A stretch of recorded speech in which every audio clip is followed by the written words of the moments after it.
The story of AUsar, as told by Ra'un Nefer Amen in the Metu Volume 2. It's really an allegorical tale filled with parables, kind of to make you understand yourself. It's basically about you.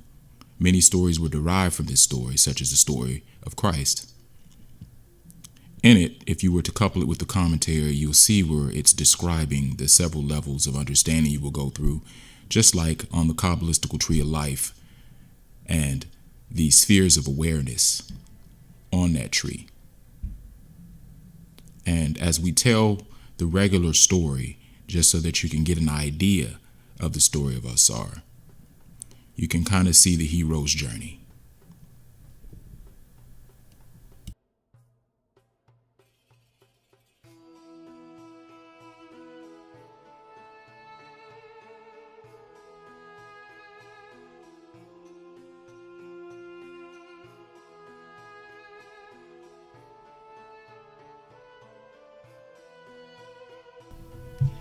When he became king of Kemet, the men he came to rule were in a savage state.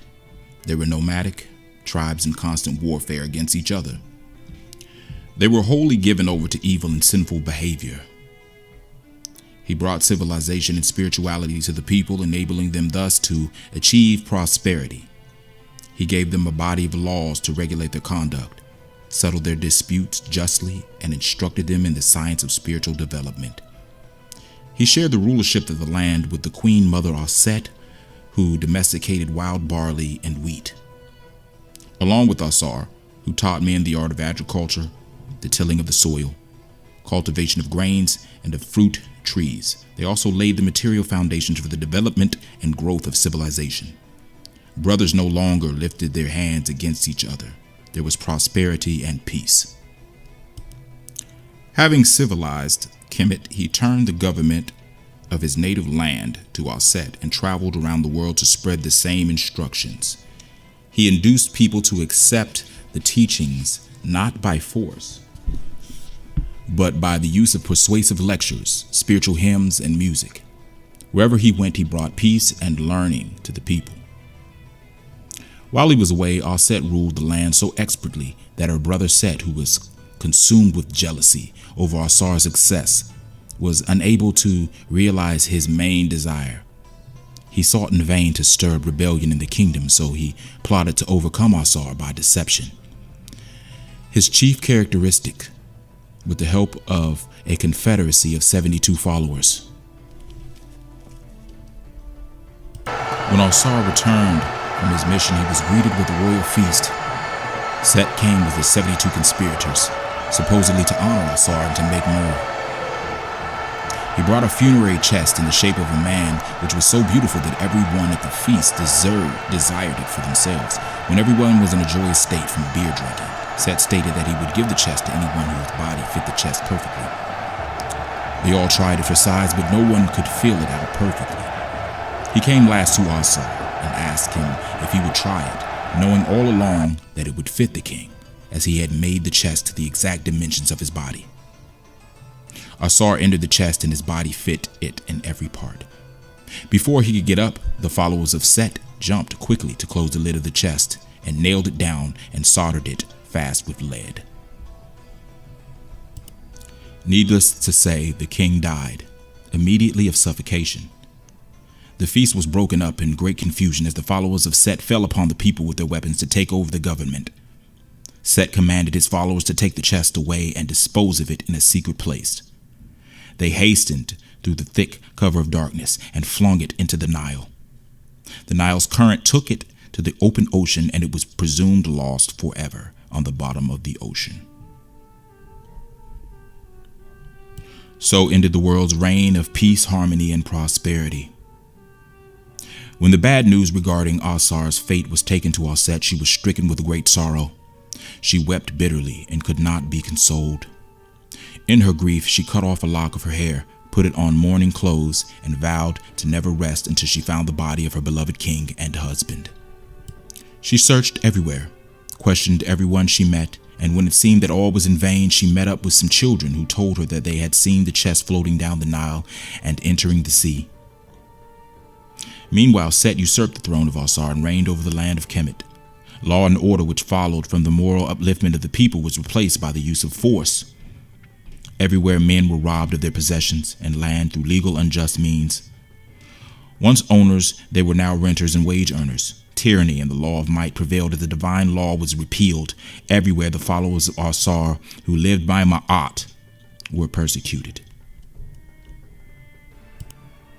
The good queen, Mother Auset, became a fugitive in her own land, and she fled to conceal herself in Set's own stronghold, the swamps and marshes of the delta of Lower Kemet. She believed that it was the last place he would dream of ever looking for her. 7 scorpions followed her and served as her protectors. Ra also came to her aid, looking down from heaven and seeing her distress. He took pity on her and sent Anpu, the son of AUsar, and Nebthet to serve as her guide and guard dog. This was Anubis.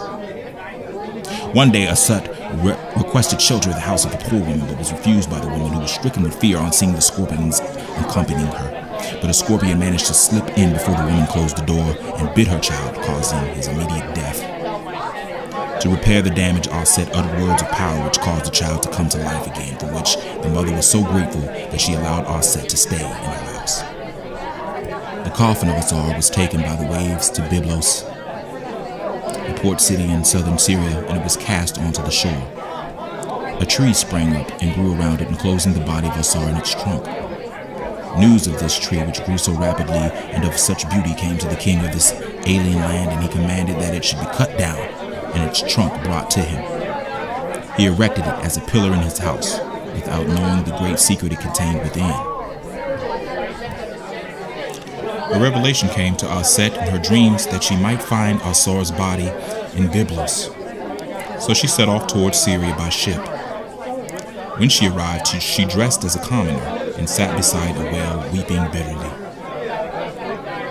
At the well, she befriended the queen's handmaidens, whose hair she braided. Into each lock she breathed a sweet and unique perfume. They went back to the palace and told their queen of this woman who had the strange power of exhaling and exuding perfume from her breath and body. The queen commanded that she should be brought immediately before her. Auset found favor in the eyes of the queen, who made her the nurse to one of her sons. Auset refused to nurse the child, and to silence his cries for milk, she put her finger into his mouth instead of milk. At night, she caused him to be enveloped in a sacred fire, which would confer immortality to the child. In the meantime, she transformed herself into a swallow and flew to where the pillar containing the body of AUsar was kept, and uttered loud cries of sorrow while flying around it. While she was thus engaged, the queen came by and saw the babe surrounded by the flame and snatched him from it, denying him thus of immortality. Auset transformed herself back into human form and confessed to the queen who she was and the purpose of her mission. She then asked the king that the pillar be given to her. The king granted her request, and she cut deep into the trunk and took out the chest, which she wrapped it in linen and anointed with myrrh. The empty pillar was returned to the king, who erected it by a monument to Auset, and for many centuries it was worshipped by the people of Byblos. Auset returned by ship with the coffin, accompanied by Maneros, the king's firstborn. While at sea, Auset could not wait to see AUsar, and she opened the chest and embraced the corpse and wept bitterly. Meanwhile, the boy Maneros had secretly stolen behind her to see what was in the chest and what was going on. She turned suddenly, and the fire in her eyes caused the boy to die of fright, and he fell into the sea. When Auset reached the land of Kemet, she took the body, and according to pyramid text number 632, 1636, and murals at Abydos and Philae, she transformed herself into a swallow and hovered over the dead body, causing a wind with her wings, and raised the weary phallus of the silent-hearted, and received his seed. Thus was Heru conceived. She then hid the body in a secret place and hastened to Buto, in the city of Chemis, to give birth to her son Heru. Her triumph was short-lived. While she was in Buto, Set came hunting the boar at full moon in the marshy swamps of the delta, and by accident found the chest. Recognizing it, he opened it and took the body of AUsar and cut it into 14 pieces and scattered them in various parts of the country. On hearing about Set's deed, Set set out again in search of the members of AUsar's body, this time accompanied by her sister, Nebhet, who until then was married to Set. At length, she recovered all of the parts except the phallus, which was swallowed by the Lepidotus, Phagris, and the Oxyshrinus fish. She buried an image of each member where it was found and erected a tomb which became a place of worship by the people of the area. The existence of the actual members were kept secret so that Set would not resume his search for the body. Set continued his tyrannical rulership over the land, unrelenting in his persecution of the followers of AUsar. The people's worship of AUsar strengthened his spirit and caused him to appear in a dream to his son Heru, who was now a grown man. He encouraged him to regain the throne to which he was the rightful heir and gave him instruction in battle. Heru gathered his army and went to confront Set. They first met at Edfu, where Set's army slew many of the followers of Heru. But Heru and his followers, although greatly outnumbered, resumed the war. His greatest weapon was his faith in the council from Tahuti, whose words were God's words, the metu. They attacked Set again and drove him to the eastern frontier. He sought refuge at Zaru, where Heru caught up with him, and the last battle of the war ensued. In this pitched battle that went on for many days, Set gouged out Heru's eye, which would have cost Heru the war had not Tahuti healed it. With his insight regained, Heru managed to castrate Set. This was the decisive point in the war. Set was defeated, taken prisoner, and condemned to death. Heru turned him over to the queen, mother of Set, for her to administer the judgment, but she refused to kill him on the grounds that they were all family, and set him loose. Outraged, the impetuous youth cut her head off, some say her royal diadem, which was replaced by a cow's head or crown by a Tahuti. Although Set had been defeated, Set and Nebhet were still grieving over the death of AUsar. In a chant, Set exclaims, "Gods and men, before the face of gods, are weeping for thee. At the same time, when they behold me, I invoke thee with wailing that reaches high as heaven, yet you do not hear my voice. I, your sister, loves you more than all the earth, and you love none other more than me." And Nebhet in her chant exclaims, "Overcome the sorrows in the hearts of us, your sisters. Live before us, desiring to behold you." The lamentations of the goddess were heard by Ra, and he sent them once again, and Pu, who with the assistance of Tahuti and Ra, reunited the dismembered body of AUsar, wrapped it in linen, bandages, and mummified it. Tahuti, Set, and Heru performed upon the mummy the ceremony of opening the mouth, and AUsar was brought back to life through the gift of the eye of Heru, which Set had destroyed, but healed by Tahuti. Brought back to life, he was declared the judge and king of the dead, while Heru was to take his place as king of the living.